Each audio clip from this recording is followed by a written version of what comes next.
Assalamualaikum dan selamat petang. Berita wilayah edisi Rabu 13 Oktober, saya Nur Zamri. Berikut paparan utama hari ini. Bekalan air yang terputus di Lembah Kelang dijangka pulih bermula esok.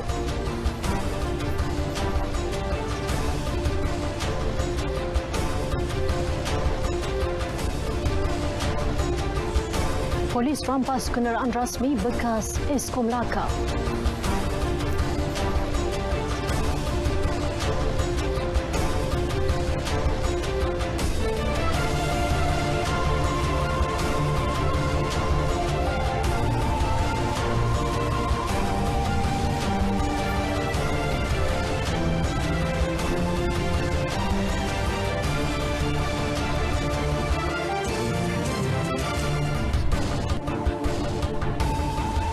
Saudara, berita wilayah akan berlintas langsung ke Kuala Lumpur, Sabah dan Sarawak. Fokus hari ini, aktiviti rentas negeri rancakan pertumbuhan ekonomi. Terus setia bersama Berita Wilayah.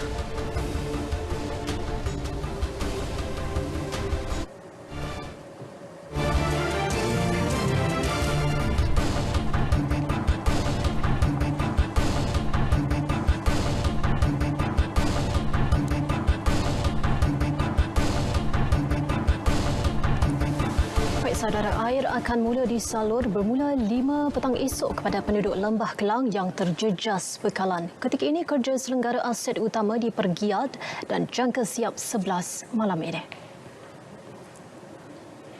Air Selangor dalam kenyataannya memaklumkan kerja selenggara aset kritikal di loji rawatan air Sungai Selangor Fasa 1 telah dimulakan 9 pagi tadi. Sebaik siap, air akan disalur secara berperingkat dengan bekalan dijangka pulih sepenuhnya Sabtu ini. Bantuan melalui lori tangki dihantar ke premis kritikal seperti hospital, pusat dialisis, pusat pemberian vaksin, pusat kuarantin dan rawatan COVID-19 serta upacara pengebumian.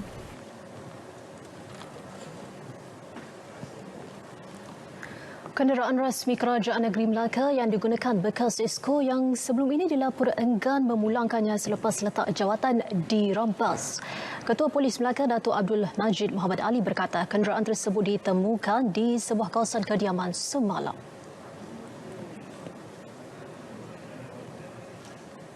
Dan hasil daripada risikan dan pemantauan, kita dapati kereta yang tidak dipulangkan itu tadi telah diletakkan di Aras 3. Parkland Resident. Daripada situ, semasa pihak polis sampai di tempat kejadian, kita dapati kereta tersebut dalam keadaan berkunci. Dan kita mohon kepada salah satu esko yang tidak memulangkan kenderaan tadi supaya datang menyerahkan balik kunci dan apa-apa juga aset kerjaan yang ada pada kereta tersebutlah.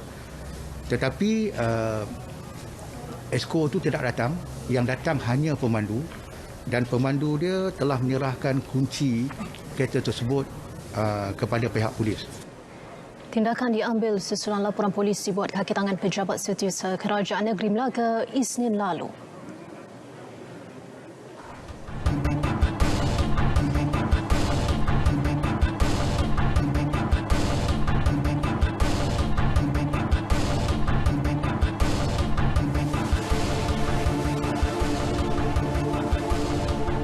Kebenaran rentas negeri dijangka memberi impak kepada sektor pelancongan Kuala Lumpur.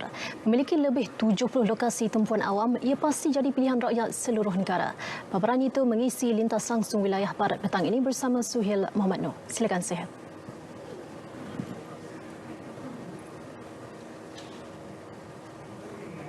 Terima kasih, Nurul. Kuala Lumpur bakal jadi tumpuan para pelancong susulan kebenaran rentas negeri. Kabar gembira itu bukan sahaja diraih para pelancong domestik. Sebaliknya, ia juga memberi sinar buat penggiat industri pelancongan.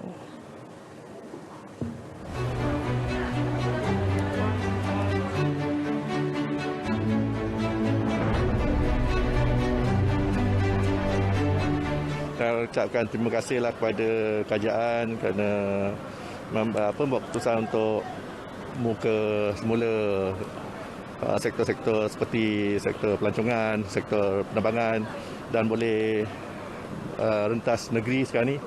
Sebab sedikit boleh improve kita punya ekonomi.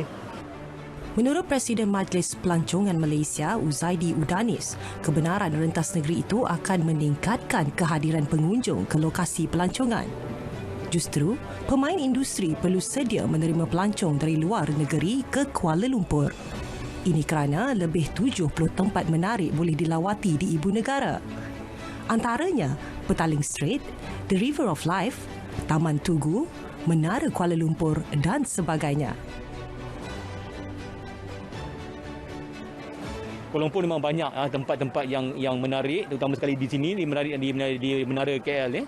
Dan saya rasa ini akan menjanakan pendapatan kepada pengusaha-pengusaha pelancongan dan juga pada usahawan kecil di mana kita terlihat semasa pandemik ini ramai usahawan telah muncul.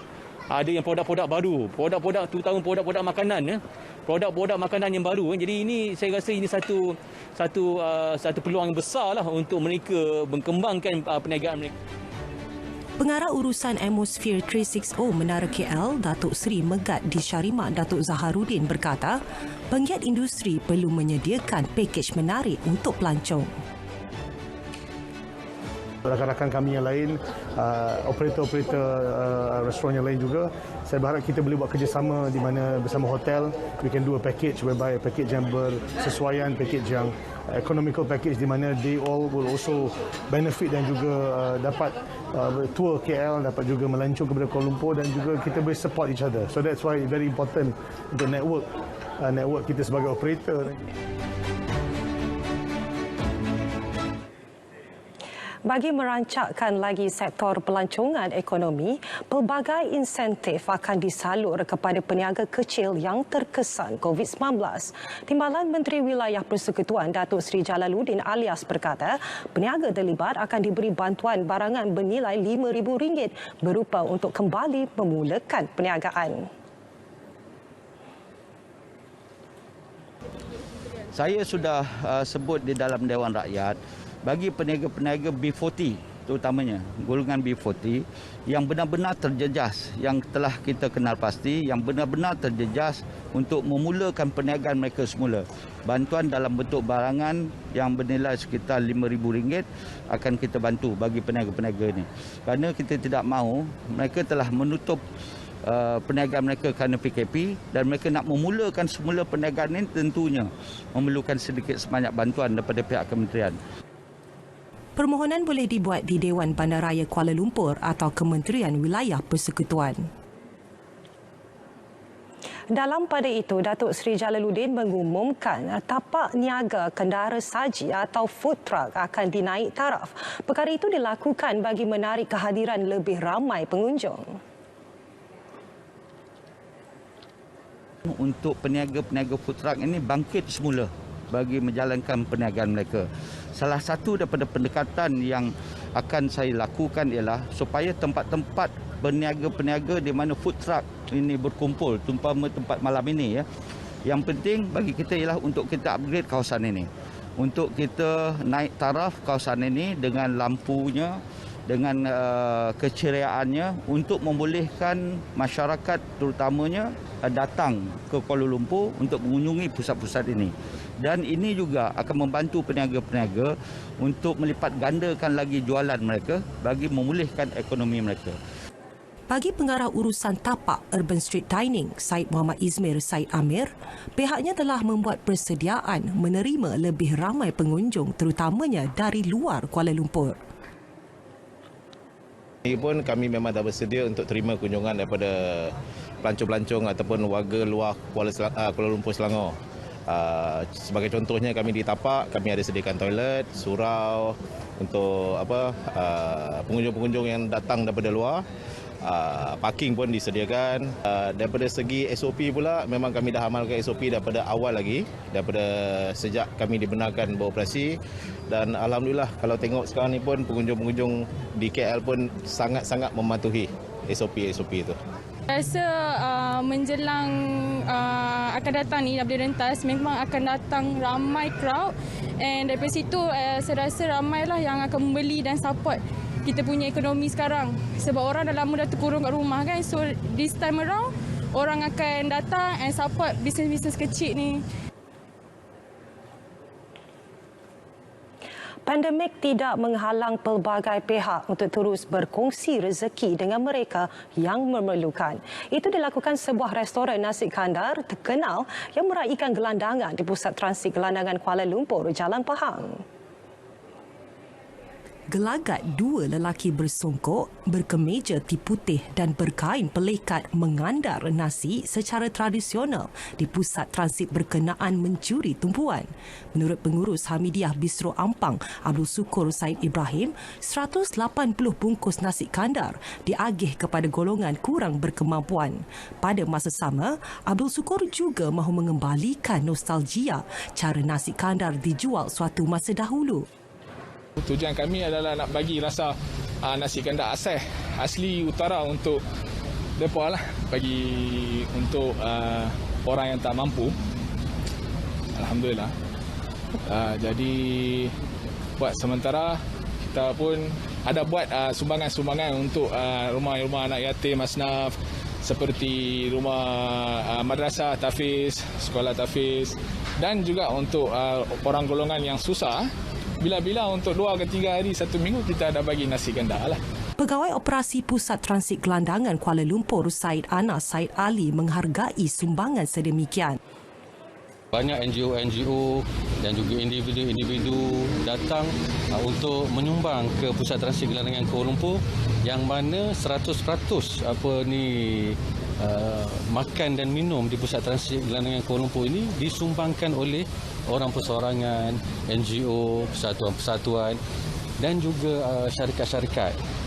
Dan kita memang bukanlah terlalu bergantung, tetapi sumbangan itu yang datang berterusan ke Pusat Transit Gelandangan Kuala Lumpur. Dalam pada itu, Abdul Sukur juga berkata pihaknya akan meneruskan tradisi tersebut. Bagi menjamin kelestarian alam, Persatuan Penduduk Taman Beringin menganjurkan program keindahan kawasan perumahan berkonsepkan kitar semula. Menerusi Beringin Street Challenge 1.0 itu, konsep keluarga Malaysia disemara dengan aktiviti gotong royong. Firdaus Motar yang menyertai program berkenaan ada laporannya.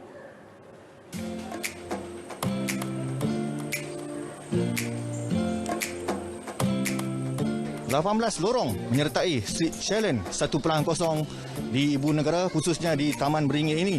Ini bagi mengekalkan kebersihan serta menggunakan barangan yang terpakai serta yang dibuang untuk dikitar semula. Setiap lorong dilihat mempamerkan daya kreativiti dan inovasi masing-masing. Keutamaan kebersihan termasuk pemasangan jalur gemilang serta penggunaan barang terpakai dan terbuang menjadi ciri untuk mencantikkan di rumah mereka. Barang-barang yang terbuang kita guna balik untuk menjimatkan RM1. Okey, seperti kayu apa lagi? Kayu pine. Dia kayu pine daripada katil yang terbuang, daripada kipas yang telah rosak, daripada sofa yang telah dibuang. Kami atur balikkan, kami setatkan balik menjadikan dia 5 star untuk buat satu drop yang cantik. Setiap lorong yang menyertai dinilai Pegawai Penolong Takbir Dewan Bandaraya Kuala Lumpur di BKL, Abdul Samah Safari dengan kriteria-kriteria ditetapkan. Kita tengok tadi banyak ada persaingan dan mereka memang menekankan unsur-unsur yang ada dalam skema pemarkahan, iaitu kerjasama, keceriaan, kreativiti dan juga ada recycle-nya untuk buat yang ceria kan. Maksudnya dia kreatif untuk barang-barang recycle ni dijadikan barang seperti tempat duduk, kemudian ada untuk pancuran air, kemudian ada macam pasu bunga dan so yang ini memang menepati syarat. Dan bagi pengurusi Persatuan Penduduk Taman Beringin Ahmad Effendi Abdul Latif, persaingan sihat di setiap lorong itu secara langsung merapatkan ukhuwah sesama mereka dalam suasana persekitaran bersih dan teratur. Kita nak sedarkan kepada masyarakat kita tentang keadaan kita barangan kitar semula. Contohnya kita adakan tong kitar semula. Contohnya kita adakan barangan yang kitar semula, seperti recycle, seperti kita buat pasu bunga, kita buat tayar yang berbentuk, kita gantung benda-benda yang berkaitan dengan negara kita supaya rakyat kita cinta kepada negara kita dan cinta kepada alam sekitar, bahawa alam sekitar ini dalam keadaan ternak sekarang. Jadi masyarakat berperanan untuk menjaga alam sekitar dan muafakat di antara masyarakat kita menjadikan program kita ini berjaya, insya-Allah. Laporan Firdaus Mokhtar, Berita RTM. Sekian sahaja lintas langsung dari Kuala Lumpur untuk kali ini. Kembali bersama Nurul untuk berita selanjutnya. Terima kasih, Sihel. Berita wilayah akan kembali selepas ini. Sebelum ke berita selanjutnya, kita ke Map Malaysia bagi mengetahui perkembangan cuaca seluruh negara bersama Syazwani Yahya. Silakan Syazwani. Assalamualaikum dan salam sejahtera. Baiklah, pada ketika ini masih lagi terdapat ribut tropika Kompasu yang kini sedang berada di timur laut Danang, Vietnam dan sedang bergerak menuju ke arah barat dengan kelajuan 35 km sejam. Dan keadaan ini memberi kesan kepada corak tiupan angin di rantau negara. Oleh itu, Met Malaysia telah pun mengemaskini amaran angin kencang dan laut bergelora kategori pertama, kedua dan juga ketiga bagi kawasan-kawasan perairan yang bertanda kuning, jingga dan juga merah. Amaran ini dijangka akan berkuat kuasa sehingga 14 Oktober nanti. Dan menjelang 15 Oktober, keadaan angin dijangka akan bertambah baik. Namun demikian, amaran bagi kawasan perairan Phuket dan juga Selat Melaka Utara masih lagi dikekalkan sehingga 17 Oktober 2021. Dan perlu diingatkan, keadaan ini adalah amat berbahaya kepada semua aktiviti perairan dan juga perkapalan, termasuklah aktiviti di pelantar minyak dan juga perkhidmatan feri. Baiklah, kita teruskan dengan melihat paparan imej gema radar terkini di mana hujan di 1-2 tempat kini sedang berlaku melibatkan negeri Terengganu, Kelantan dan juga pedalaman negeri Sembilan. Keadaan ini dijangkakan akan beransur reda tidak lama lagi. Manakala bagi Sabah dan juga negeri Sarawak, hujan di 1-2 tempat kini hanya berlaku melibatkan bahagian Mukah, Kapit, Kuching, Serian dan juga Samarahan di negeri Sarawak. Manakala bagi lalan kawasan, masih lagi tiada hujan yang dicerap pada masa ini. Baiklah, sekian sahaja laporan cuaca untuk petang ini. Sekarang kita lihat ramalan cuaca bagi bandar-bandar utama di seluruh Malaysia. Sekian, saya Wani Yahya. Assalamualaikum.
Ribu pelajar Universiti Teknologi Malaysia UTM bakal kembali ke kampus di Johor dan Kuala Lumpur bermula 15 Oktober ini. Kesemua mereka telah lengkap divaksin dan akan kembali secara berperingkat mengikut jadual dengan anggaran 400 pelajar sehari. Timbalan Naib Chancellor Hal Ehwal Pelajar Profesor Dr. Syamsul Sahibuddin berkata, semua fasiliti di kampus telah disanitasi manakala hanya seorang pelajar dibenarkan menginap di dalam setiap bilik di asrama.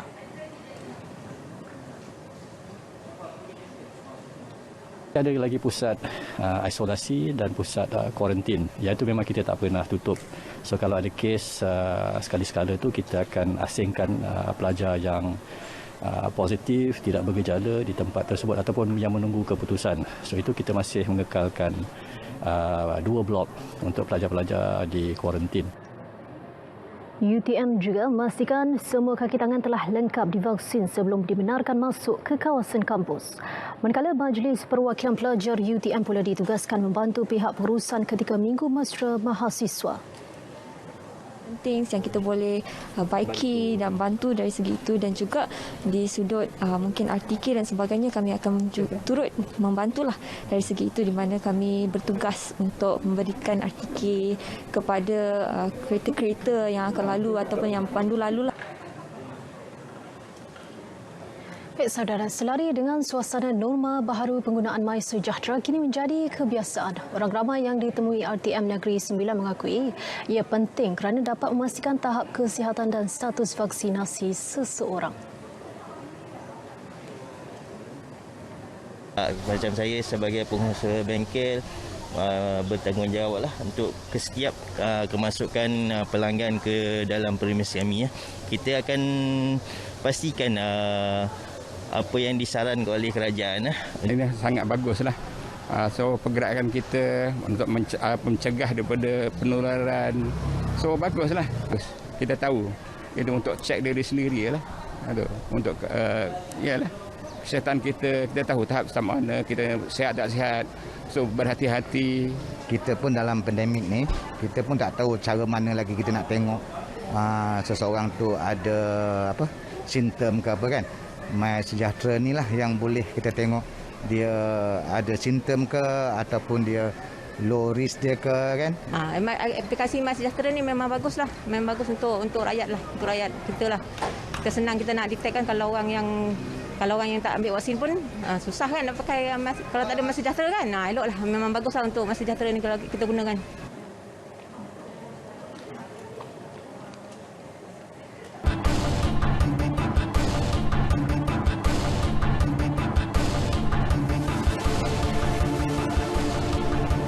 Rentas negeri antara tumpuan utama dari negeri di bawah payu. Paparannya bersama Radiun di Kota Kinabalu.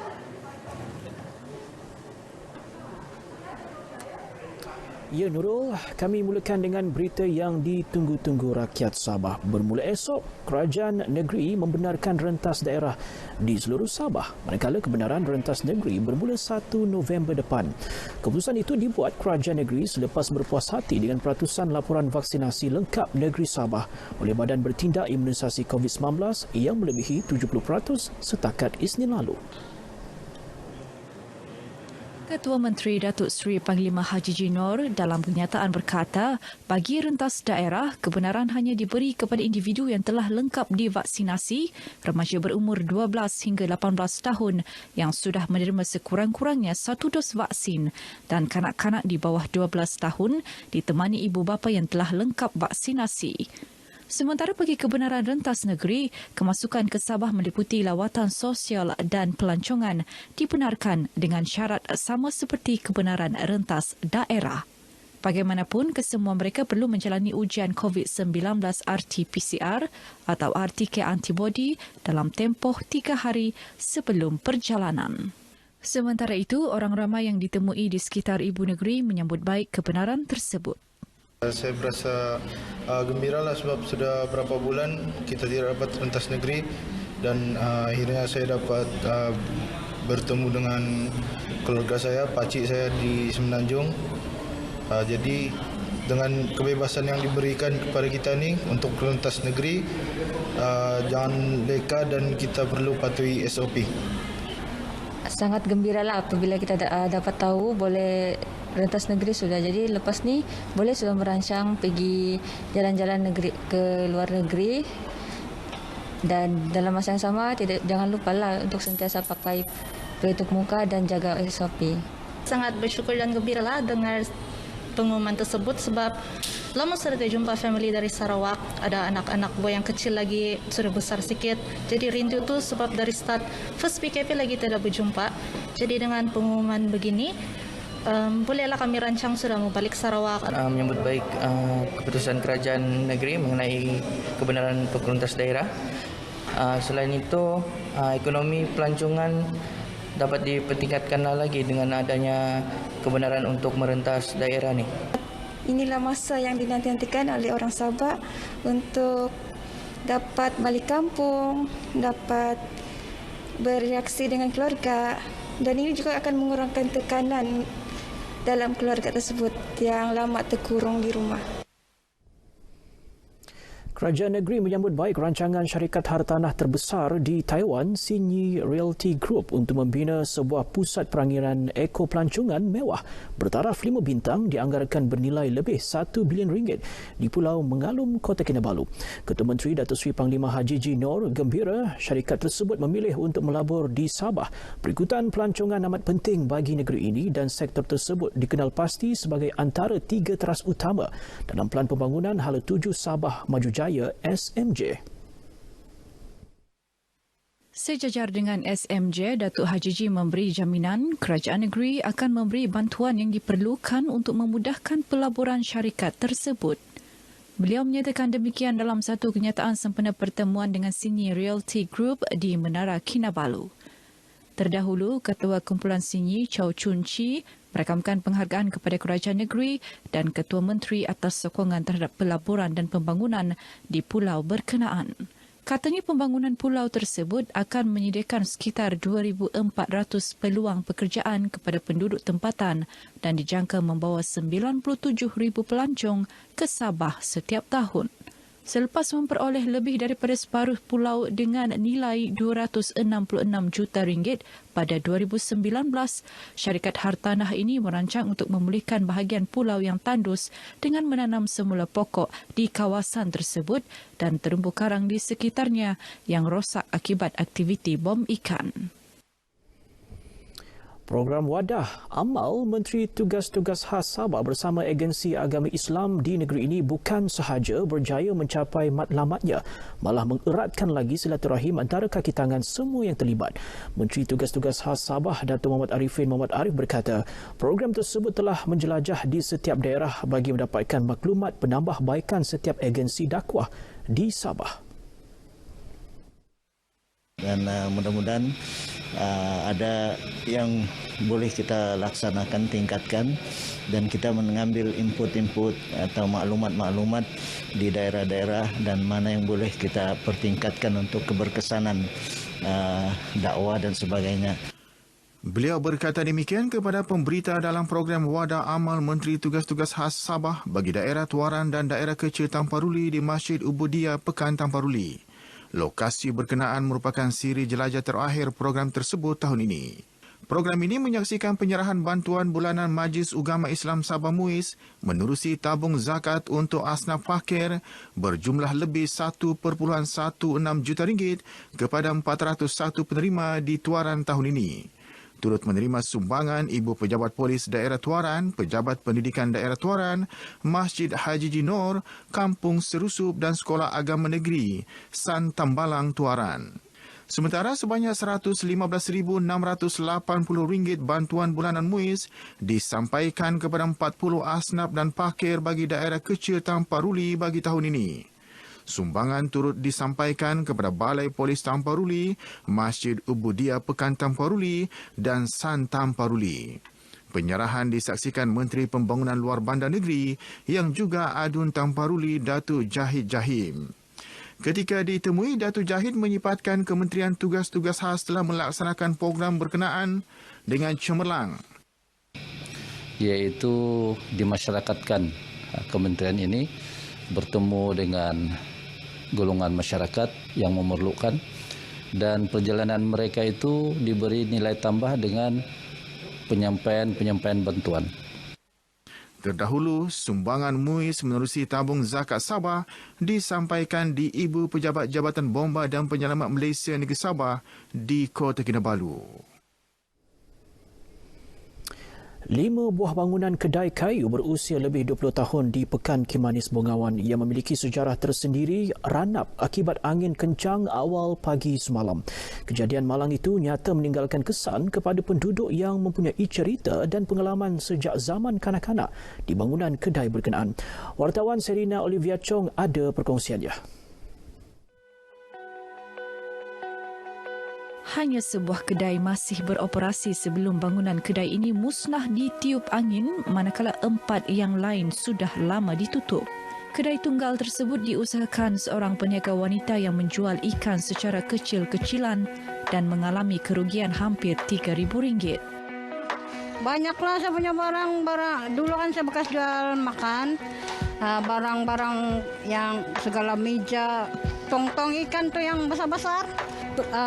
Dapur-dapur gas yang tinggi-tinggi itu pun ada 3 biji kan. Kucing pun ada di dalam tuh. Sementara itu, tinjauan kru RTM mendapati penduduk kampung bergotong royong membersihkan kawasan kedai yang ranap. Mereka turut berkongsi perasaan sedih kerana kehilangan bangunan lama ini. Kenangan ni banyaklah. Pasal ini kedai dulu, memang ini saja kedai yang ada di Kimanis ni. Orang-orang kampung semua datang sini membaliklah barang-barang runcit. Sedih, memang sedih lah, tapi apa mau buat je kan.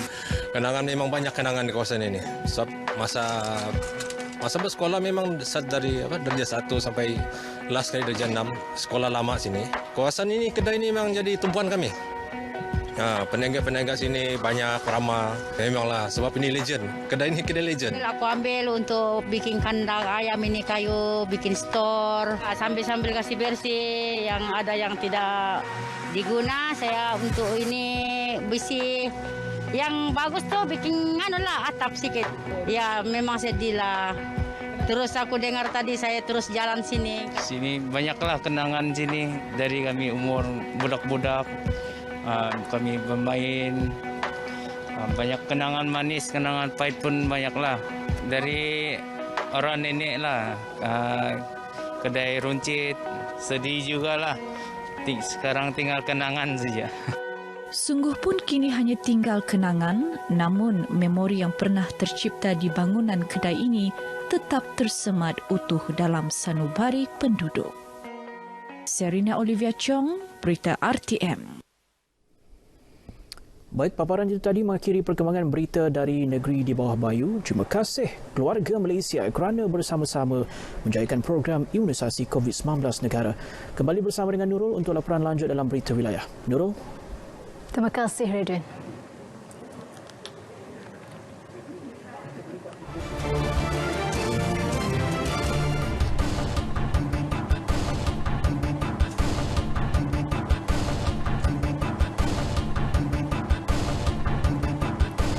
Antara tumpuan lintas langsung dari Bumi Kenyalang hari ini, Belanjawan Negeri Sarawak 2022 disifatkan sebagai hadiah besar serta pemberian dos ketiga dan penggalak bermula. Perinciannya bersama Vanessa Mering di RTM Kuching. Silakan Vanessa.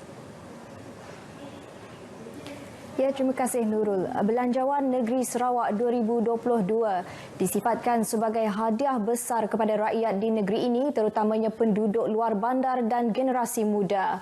Menteri Muda Perdagangan Antarabangsa dan Industri, Terminal Perindustrian dan Pembangunan Usahawan, Datuk Muhammad Naruddin Majais berkata, ini kerana majoriti belanjawan diperuntukkan untuk pembangunan luar bandar. Ianya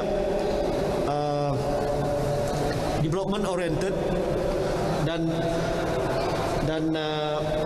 majoritinya adalah melibatkan pembangunan di luar bandar, di mana peruntukan ini akan memperhebatkan lagi pembangunan prasarana air, komunikasi dan sebagainya untuk kawasan luar bandar. Mengulas belanjawan negeri yang diumumkan Ketua Menteri Datuk Patinggi Abang Johari Tun Openg semalam, beliau menambah pelbagai bantuan bagi merancangkan semula ekonomi negeri disambut baik bagi memastikan rakyat dapat meneruskan kehidupan terutama aktiviti jual beli. Mengulas perkara sama, Menteri Muda Infrastruktur dan Pembangunan Pelabuhan Datuk Julaihi Narawi memberitahu secara keseluruhan belanjawan tahun depan masih berpaksikan kepada keperluan rakyat terutama penduduk luar bandar dan pesisir. Sementara itu, Ahli Dewan Undangan Negeri Adun Sadong Jaya Insinyur Aidil Lariwu berkata Belanjawan Negeri 2022 masih memberi penekanan kepada pembangunan luar bandar. Bajet terhitung adalah lebih kepada rural buyers budget, di mana 70% lebih kepada development Menteri Muda dan Adun tersebut ditemui selepas majlis penyerahan tapak projek siap Masjid Al-Mutakin bahagian Semerahan di Kota Semerahan hari ini. Dalam perkembangan sama, Belanjawan Negeri Sarawak 2022 yang telah diluluskan adalah bersifat inklusif, berteraskan rakyat dan meneruskan kesinambungan agenda pembangunan di negeri ini.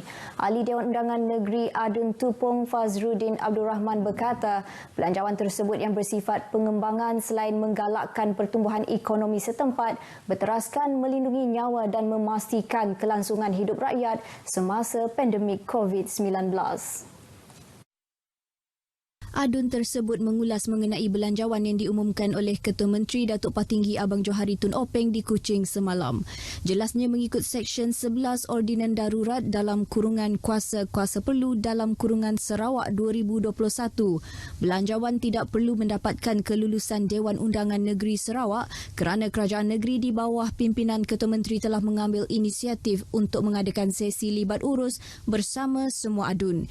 Ini bagi memastikan tadbir urus yang baik, ketelusan dan kebertanggungjawaban dalam menggunakan dana rakyat.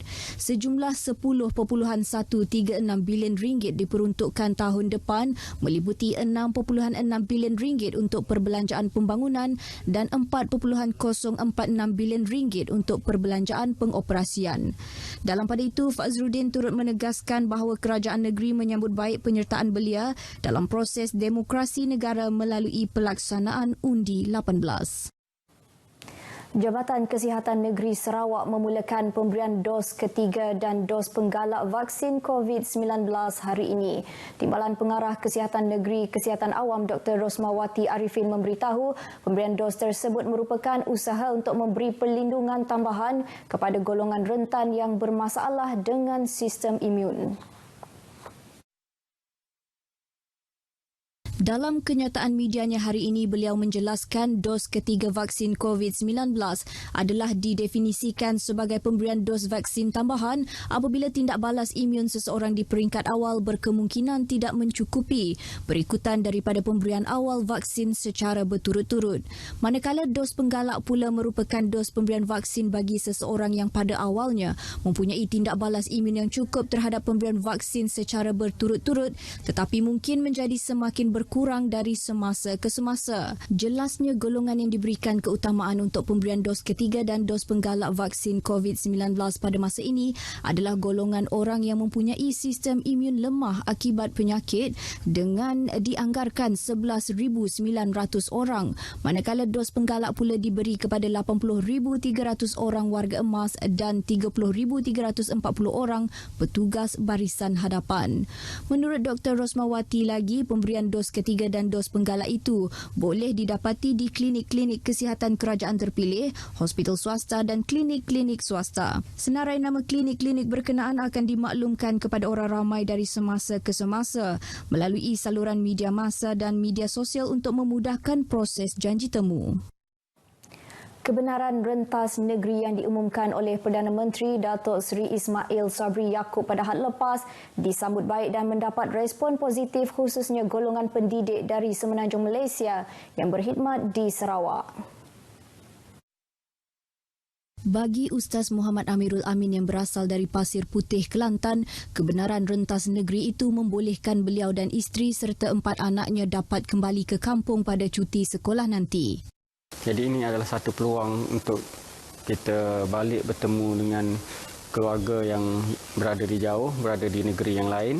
Sementara itu, Muhammad Faiz Muhammad Fauzi yang merupakan seorang guru memaklumkan 3 tahun tidak dapat balik ke Kelantan, inilah saat yang ditunggu-tunggunya. Dengan keputusan ini pun saya dapat pulang ke kampung untuk menziarahi keluarga yang sekian lama sudah tidak berjumpa lah. Walaupun rentas negeri telah dibenarkan, mereka tetap berpendirian bahawa pematuhan SOP tetap diberi penekanan selain perlu melakukan ujian kendiri sebelum menemui keluarga tersayang. Sampai ke rumah kita menjalani kuarantin kendiri supaya kita tidak menjangkiti dan tidak membawa virus ini kepada orang yang berisiko. Mengambil langkah langkah keselamatan yang betul, itu patuhi SOP, jaga keluarga kita sebelum bertolak dan sehingga sampai dengan membuat kawalan kendiri. Dengan itu sekian perkembangan berita dari Sarawak. Kita kembali bersama Nurul di Angkasa Puri. Silakan. Terima kasih Vanessa.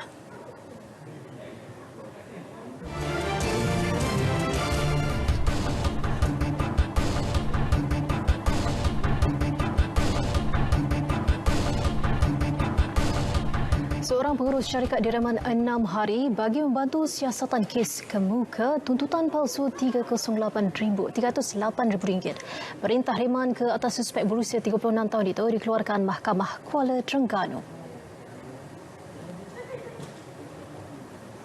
Tuntutan dengan butiran palsu didakwa di kemuka suspek untuk permohonan bantuan insentif program Penjana Kerjaya 1.0. Kesalahan dilakukan sekitar Disember tahun lalu. Kes disiasat mengikut Akta SPRM 2009. Seorang wartawan sambilan meninggal dunia selepas pingsan ketika dalam perjalanan dari tempat tugasan di Gua Mesang, Kelantan petang semalam. Ayarham merupakan wartawan sambilan paling lama berkhidmat di Kelantan.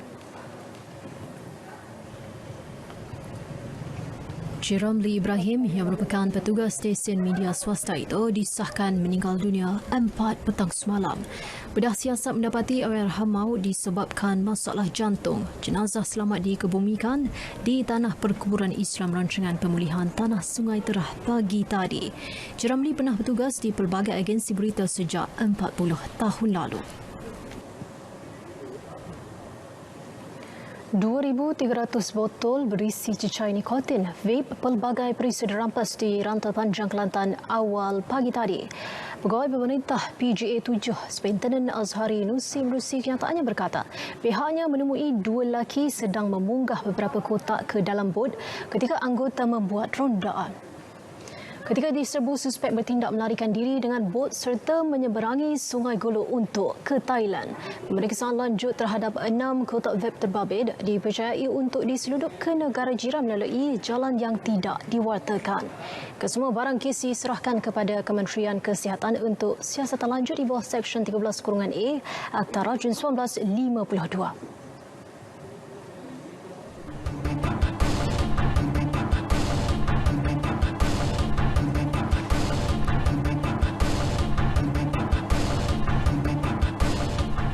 Lebih 5 kilogram bahan menghasilkan heroin dirampas dalam 4 sekitar Sungai Petani, Kedah Isnin lalu. Turut ditahan 5 lelaki disyaki anggota sindiket. Suspek yang selama 5 orang ini, 3 daripada mereka mempunyai rekod jenayah yang lampau, kebanyakannya kesalahan berkaitan dengan dadah, dan salah seorang daripada ini mempunyai hampir 12 rekod jenayah yang mereka ini telah diriman sehingga selama 7 hari, iaitu sehingga 18 bulan 10 2021. Dan anggaran sekiranya dadah-dadah ini terlepas di pasaran, dia boleh digunakan oleh hampir 1 juta penagih dadah. Turut disita 2 kereta, sebuah motosikal dan wang tunai lebih RM74,000. Kes disiasat mengikut Akta Dadah Berbahaya 1952. Seorang tukang masak dituduh membunuh seorang lelaki yang mayatnya ditemukan terapung di Sungai Kental Mei lalu. Bagaimanapun, tindakan tiada pengakuan direkodkan semasa pendakwaan dibacakan di Mahkamah Magistrate Ipoh. Mengikut pertuduhan, tertuduh bersama 6 yang lain telah menyebabkan kematian A. Prishna di Jalan Ciputih Ipoh pada 23 Mei lalu. Pertuduhan dikemukakan mengikut Seksyen 302 Kanun Keseksaan yang memperuntukkan hukuman mati jika sabit kesalahan. Sebutan semula kes ditetapkan esok bersama tertuduh yang lain. 27 Mei lalu, mayat mangsa ditemukan di Sungai Kinta oleh orang awam.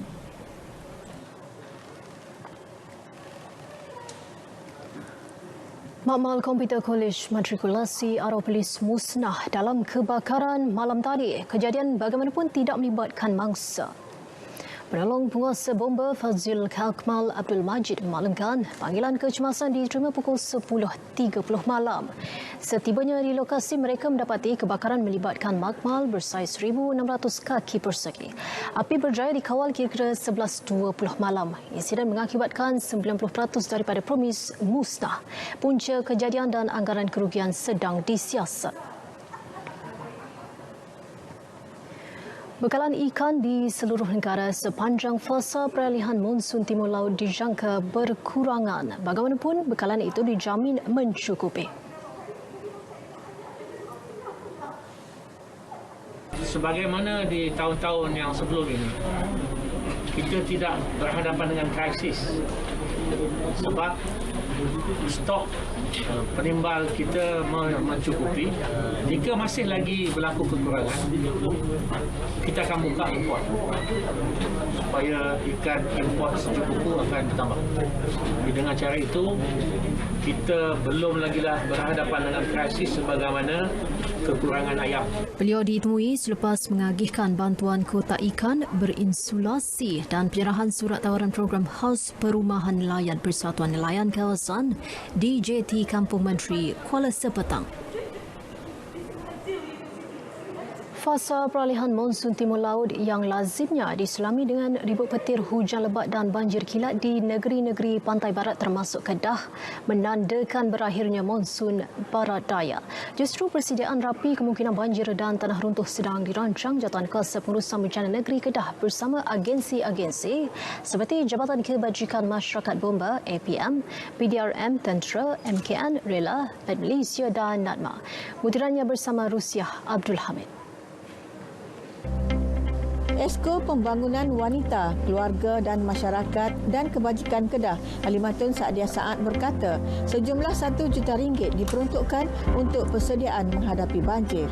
Sejumlah 487 pusat pemindahan sementara PPS yang memuatkan lebih 87,000 penduduk terjejas banjir sudah digazetkan. Jadi untuk fasiliti menyimpan bekalan bencana pula, kita ada satu depoh bencana yang besar iaitu di sini di Bidung dan 6 mini depoh iaitu di Kubang Pasu, mini depoh di Padang Terap, di satu di Sik, satu di Baling, satu di Kuala Muda. Baling ada 2. Pengarah Jabatan Bomba dan Penyelamat Malaysia JBPM Kedah, Sayani Saidun juga sudah bersiap siaga dengan aset mencukupi. Jadi kalau kita dapat berkolaborasi menggunakan aset-aset daripada jabatan-jabatan lain tu, jadi kita punya usaha untuk melaksanakan penyelamatan tu akan lebih berkesan dengan lebih cepat lagi. Jadi itulah yang saya melihat yang pentingnya adalah kolaborasi antara jabatan. Angkatan Pertahanan Awam APM Kedah juga dilengkapi dengan 1,500 kekuatan anggota dan keperluan menyelamat. Kita telah membuat zoning, beberapa zon lah, mengikut kekuatan kedudukan aset dan petugas kita. Contohnya kalau berlakunya banjir di Baling, sekiranya dalam skala 1, skala 2 sampai 5, skala 1 mungkin boleh diuruskan oleh Jawatan Kuasa Pengurusan Bencana Daerah ataupun APM daerah. Semasa peralihan monsun, rantau negara akan menerima tiupan angin daripada pelbagai arah yang akan membawa kejadian ribut petir dan banjir kilat.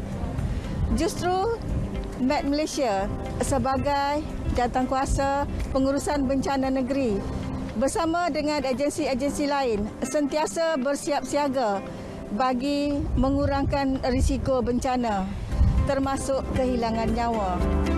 Pengarah Met Malaysia Negeri Kedah Muhammad Khalil Abdul Aziz berkata, musim peralihan monsun kali ini telah bermula sejak 24 September lalu dan dijangka berterusan sehingga hujung bulan ini. Monsun peralihan ni dari monsun timur laut kepada monsun barat daya, dan semasa musim monsun peralihan biasanya arah angin, tiupan angin adalah lemah dan arah tiupan angin adalah berubah-ubah. Perancangan rapi ini berikutan berlakunya beberapa insiden melibatkan perubahan iklim termasuk tragedi kepala air di Yan dan Merbuk 18 Ogos lalu tidak mustahil akan berlaku di lokasi lain.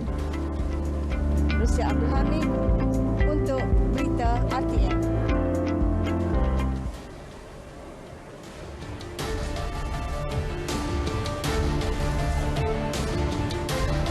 Badminton Piala Thomas, kemenangan 5-0 ke atas pasukan Kanada nyata melegakan pengarah ke jurulatihan BAM, Wong Chung Han. Beliau secara keseluruhannya berpuas hati dengan peningkatan permainan yang ditunjukkan pemain walaupun rata-rata baru beraksi pertama kali di kejohanan peringkat tinggi itu.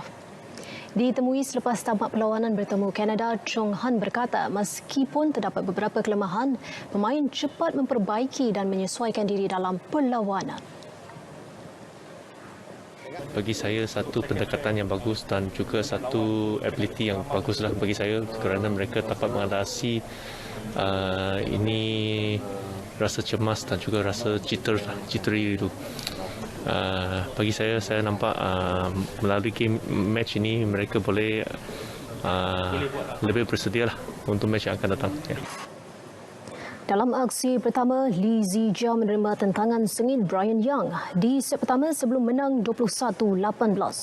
Zijia mempamerkan permainan lebih kemas pada set kedua untuk menamatkan permainan dengan kemenangan 21-13. Perserokan kedua, Chen Junwei juga tidak menghadapi masalah untuk menumpaskan Jason Anthony Houser dengan straight set 21-14, 21-14. Ang Ziyong yang turun sebagai perserokan ketiga pula terpaksa berhempas pulas untuk mengejar mata pada set kedua sebelum menundukkan BR Sunkist dengan 21-7, 21-19. Dalam aksi beregu, gandingan Su Huyik dan Nur Izzuddin Rumsani memberikan kemenangan keempat buat Malaysia apabila menang mudah 21-7, 21-10 ke atas pasangan Philippe Maxime Degot.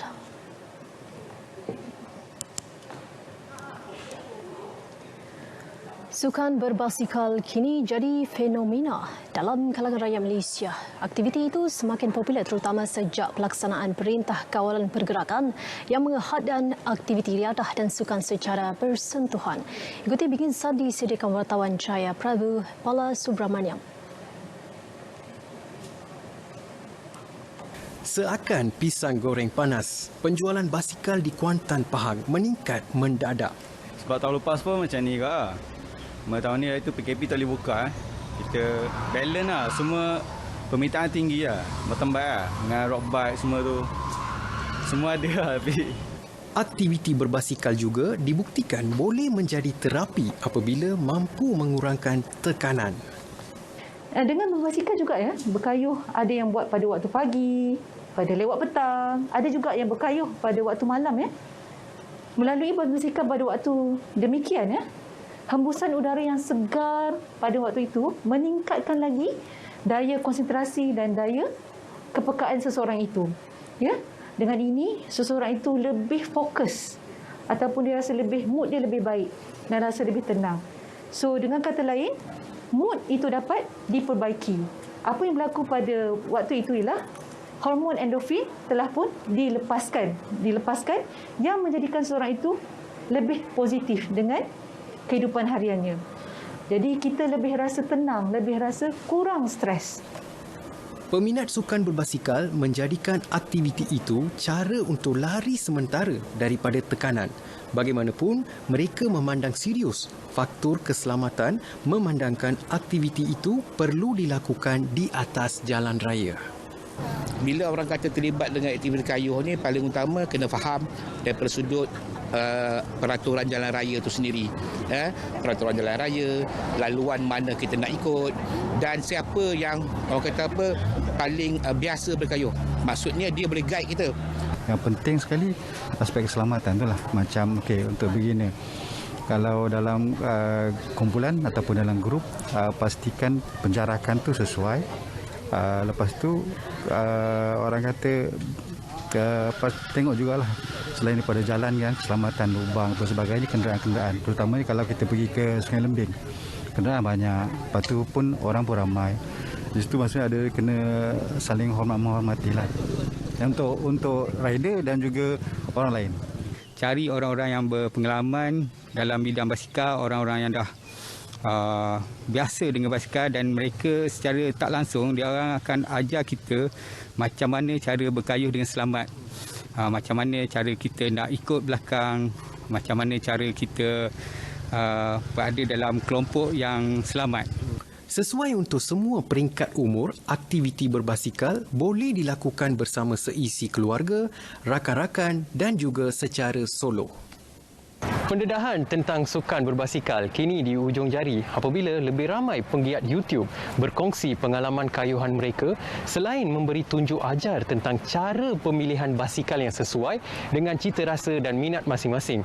Bagaimanapun, sukan ini tetap ada risikonya kerana ia dilakukan di atas jalan raya dan mampu mengundang bahaya kepada penunggang basikal terutamanya di waktu malam. Oleh itu, anda yang baru berjinak-jinak dengan sukan basikal ini haruslah memastikan aspek keselamatan ketika melakukan aktiviti kayuhan dan jangan jadikan jalan raya sebagai arena mempamerkan aksi berbahaya semata-mata menunjukkan kekuatan stamina kita ataupun nak peroleh tanda suka yang banyak di media sosial. Laporan Jaya Prabu Balasubramaniam untuk Berita RTM. Jom kayuh. Baik, saudara, berita wilayah 13 Oktober 2021 berakhir di sini. Bagi yang merentas negeri, pastikan anda lakukan ujian kenduri COVID-19 sebelum memulakan perjalanan. Sama-sama kita lindung diri, lindung semua. Yang sahih di Berita RTM. Saya Nur Zamri, Assalamualaikum dan kita terjumpa lagi.